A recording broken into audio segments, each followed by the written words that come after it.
Hey, loan officers that are watching or listening to today's episode. I have Steph Noble, who is a mortgage broker and a part of Cross Country Mortgage. Steph, before we get started with today's episode, why should a loan officer tune in to this one? If you want to completely change your life and enjoy a business and enjoy the mortgage industry and do so for over extended period of time, I think that's the reason to listen. I've been in this industry 20 plus years and have been through a lot of ups and downs and am continually looking for ways to grow my business and to stay excited about the industry. I love it. And Steph, one of the things I know we just met like 5 minutes ago that I've noticed is like you just have this positivity about you. So I think it'd be good to like hear how you keep that up. So, well, can I just start with the first question? A lot of loan officers that have been in the business a long time or just getting into the business, they struggle with keeping their current agents or finding new agents. How are you, finding new agents or keeping in front of your current ones? Yeah, it's a good question because you're always looking for ways to build relationships, create new relationships, and strengthen the ones you have. And I think it's first and foremost important to remember relationships do have a season. So Hmm. relationships don't always stay the same forever and ever. And keeping in mind that there might be seasonality to different agents or relationships that you have with agents. So you might have someone that you think you're going to be with forever. You're like thick as thieves. Life happens for them too. They move out of state. Their life circumstances change. I think it's always just good to keep in mind that it is natural that relationships are going to have seasons just like anything else. But what I do that I constantly try and keep upfront and top of mind is what can I do to help build their business? That's ultimately what we want to do. We want to support them as much as they're supporting us. So I always look for ways that I can support their business, sharing stuff that they have on social media when they list homes, when they say that they have a recent sale, any of that stuff that they post on Instagram, on their social feed. I try and help amplify it, comment on it, like it, all that sort of Yeah. stuff that you can do that actually costs you no money, but stuff that you can do to actually help elevate them. And they actually want that and like that because they're trying to amplify their own stuff. So that's one thing I do for agents that I already work with, and actually ones that I don't work with too. I'll do the same thing, but I really try and focus on the agents I work with.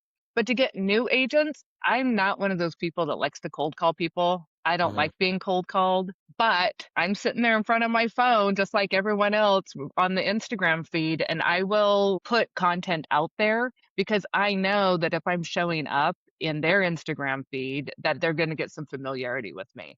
And the number Yeah. of agents that have reached out to me from content that I've created and put out on the Instagram, not Facebook as much, but Instagram mainly, is really helped grow my business the most in the last 5 years of new agents. So new agent content has been mainly from content I've been putting out online. That's awesome. I hate cold calling too. So I try to like just post videos, comment at other Yeah, posts and kind of what I do for loan officer, what I do for my business. I'll yeah, invite loan officers on a podcast like this, right? yeah, I found loan officers are doing that for new agents. It's a good way to yeah, meet them and like then collaborate and stuff. So I love that you're like using yeah, social to grow your business. yeah, So you've been in the business over 20 years. How yep, are you staying in front of your client? Because I come from a background where I've been in the business 10 years, and yeah, this was 10 years ago. We were sending like stock emails, stock texts to the past clients. yeah. I feel like that's horrible. How are you like personalizing like your outreach to your past clients? Like they actually think like you do care, but like so they feel like you care, if that makes Yeah. sense.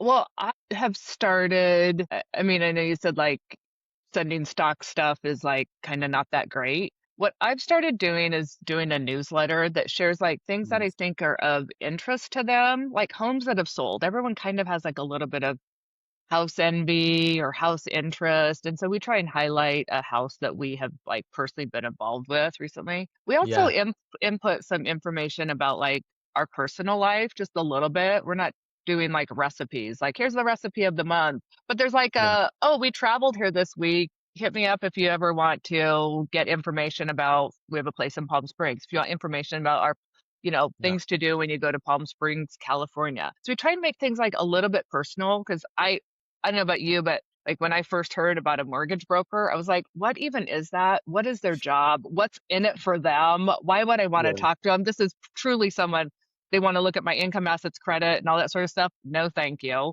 So I think if you Yeah. can personalize, we're regular people that actually have a personal life. We're not like weirdos that look at loan guidelines all the time. And are thinking about what your credit score is. Like, so in the newsletter, we add something that is like of interest to them about housing, something personal about us, like like a loan tip or something, but we just kind of keep it light Mhm. and kind of like easily digestible. But we have been doing that newsletter for the past several years. I was late to the game at getting like past client follow up going, quite honestly. No, that's awesome. I think that's a really good foundation for loan officers that wanna do a newsletter is, like, having the loan tip, of course, the home that is sold, and then also, like, if you are going to Palm Springs, I think that's, like, a good foundation of, like, things you can do in the area, so I love that.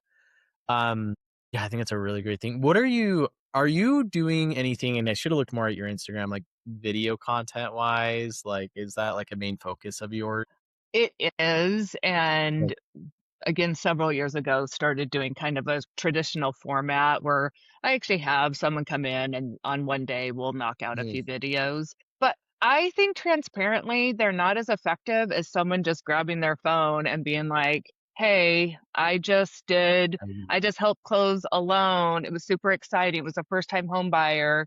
And I was working with them for 2 years. I think that stuff is actually more appealing to people than the setup of you know, someone comes in and you're scripted yeah. and it's like polished looking, the just holding the stuff. So that's actually on my list of things to do to integrate that more into the social feed.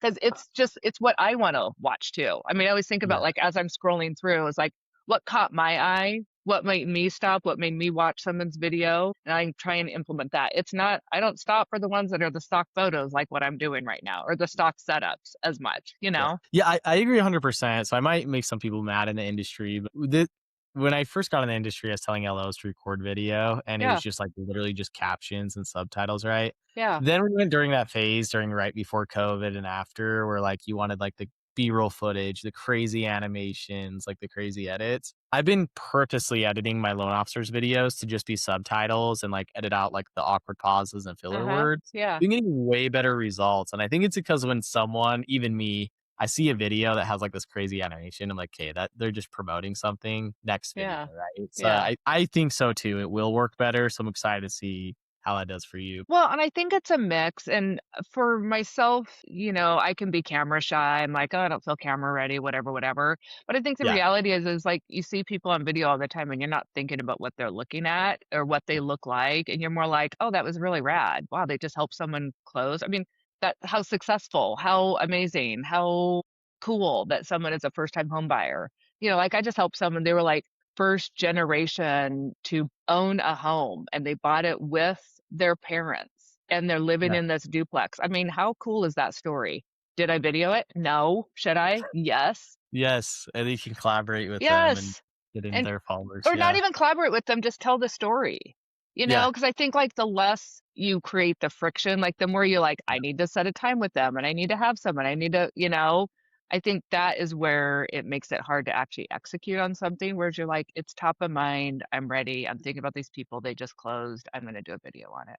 And I think that's a totally. way to get people interested in you, both clients and realtors. I think I said it wrong, Yeah. tag them on Yeah. so they're Got good it. for Yeah. their Yeah. Yeah. followers Yeah. and Yeah. stuff, so, no, it's awesome, and then I just have a couple more questions. Yeah. You're doing video, you're kinda going more to the natural part of video. How has video helped your business? Have you seen, like you probably don't have, like, numbers, but how has it helped you get new agents, get new clients? I do have numbers because I do track everything. I'm a Sweet. Virgo after all, so I like to track it all.